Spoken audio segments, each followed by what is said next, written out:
Magandang araw mga kaibigan. Pag-usapan natin ngayon itong pahayag ni VP Sara after itong result ng midterm election na tinatanggap niya, although hindi yung expected na maraming mananalong Duterte 12. Kaya lang, sabi niya, tanggap niya ang resulta. Ito, ang pahayag niya doon is papanguluhan ni VP Sara ang isang strong opposition. So, mabigat yon. Sa nakikita ko ngayon, gumagalaw na si VP Sara para paghandaan ang 2028. Para yung impeachment niya, hindi na masyadong problema sa kanya yun eh. Dahil klaro na, almost everybody saying na numbers pabor sa kanya, makakalusot siya sa impeachment dahil sobra siyam ng senador ang aliado niya para ma-acquit siya sa kanyang impeachment trial. So, dito ngayon, nakikita ko na yung move niya, preparation para 2028. Talagang kakandidato yan, gusto niyang magbabalik sa Malacanang para matulungan niya ang ating Tatay Digong in case na medyo matagal-tagal. Kaya lang, mas maganda kung makabalik agad. Example, yung motion ng defense na walang jurisdiction ang ICC sa kaso. Kung pagbigyan yun, di balik ng Tatay Digong. But in case na medyo magtagal-tagal, importante maging presidente si VP Sara para mas malakas yung influence niya makabalik si Tatay Digong. So ito ngayon, ang nakikita kong galaw is doon sa Senado. Doon siya mag-build ng strong opposition. Saka na lang susunod sa House. Kasi maraming nanalong kongresista na aliado pa rin kay Martin. But dito sa Senado, nako, malaking pag-asa na makabuo si VP Sara ng super majority na oposisyon na magpapahirap sa administrasyon ni PBBM ngayon. Okay, ito yung pinag-aralan ko. Merong 4 na block. Grupo-grupo. Unahin natin ang PBBM Martin Block o yung Alyansa Block. Ang Alyansa Block, yan si Escudero, Rafi Tulfo, Erwin Tulfo, Soto, Lacson, Lapid, and Jinggoy. Ilagay lang muna natin dyan si Jinggoy kasi siya yung Senate pro tempore. But later on, pwede pang babaliktad ng kampo si Jinggoy. So, 7 ang Alyansa BBM Martin Block, 7. Yung kakamping, may 3. Risa, Bam Aquino, and Kiko Pangilinan na parang nagkaroon sila ng informal na tulungan nung nakarang eleksyon. And ito, maraming nagsasuggest na dapat magkaroon ng tactical alliance ang BBM forces and kakamping forces. So ito ngayon, 7 senador na pro-BBM, 3 senador na kakamping pro-Lene, pwedeng magsama. So 10 sila. Okay, ang pinakamalaking block ay ang Duterte Villar Block.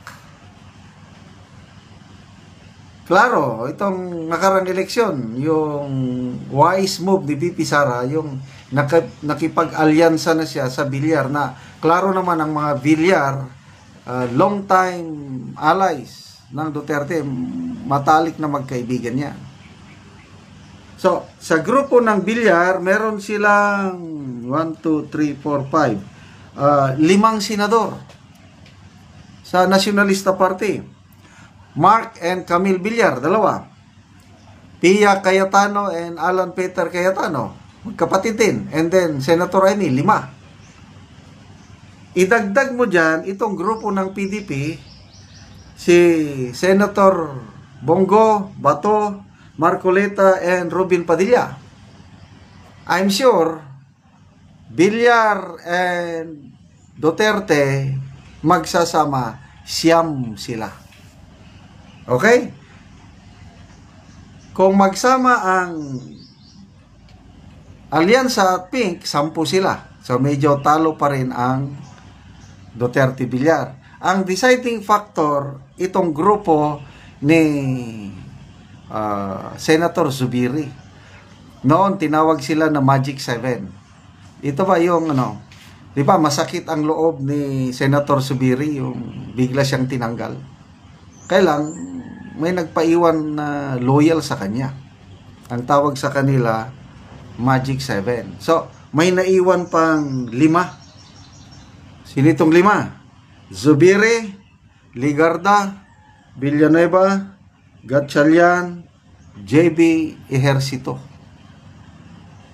So, ito ngayon, sa tingin ko, dito mag-focus si BP Sara, yung kanyang alliance building. Pag nakuha ni BP Sara ang suporta nitong Zubiri Black, may samahan ito. Kasi, masakit ang loob nila yung ginawa nila na pag-traidor kay Senator Zubiri dahil hindi siya sumusunod sa powers that be. Dahil sa hindi niya mapalusot-lusot yung People's Initiative, charter change. So, Zubiri, Ligarda, Villanueva, Gatchalian, and Ejercito. Pag nag-merge itong Zubiri Camp Black dito sa Duterte and Villar, 9 plus 5, 14. It's enough to unseat a Senate President. Kailangan lang ng 13 senators para mapalitan ang Senate President. At ang nakikita kong compromise, kung ako si BP Sara, kausapin ko muna ang Villar, NP, Manang Aimee. Dapat papayag sila na ang maging Senate President ulit si Zubiri. Kung ako naman si Zubiri, why not? Why not? Babalik sa pwesto. Kasi masakit yung nangyari sa kanya. I-convince ngayon ni Senator Zubiri itong kanyang Magic 5. Pag nagkabuna, wala na. Goodbye, Escudero. And then, isa pa. Itong grupo ni Senator Zubiri, re-electionist lahat sa 2028. Alam ng lahat na ang malakas na kandidato by 2028 si BP Sara. Maraming magkakandidato yan. Kailang the woman or the man to beat is BP Sara. Kaya kung ako ang grupo ni Zubiri magkakandidato ulit. Ligarda, kakandidato. Villanueva, Gatchalian, JB Ejercito, kakandidato yan. Kung nakadikit sila sa malakas, pabor sila. Magiging line-up sila ni BP Sara sa 2028. Di ba? Win-win. Ayan. Balik tayo kay Jinggoy. Re-electionist yan. Kakandidato rin, nanalo si Jinggoy dahil sa unit team niya noon, lame duck na. Paalis na si Bongbong. Romualdez, mahina. Ang malakas si BP Sara. Baka mamaya itong si Jinggoy, aalis siya dito sa BBM Black, mapunta dito sa Villar, Duterte, Zubiri Black. Lalong lalakas. Ano sa tingin nyo? Ito na. Labanan na ito ng alliance building at sana magtatagumpay si BP Sara. Ma-unseat nila.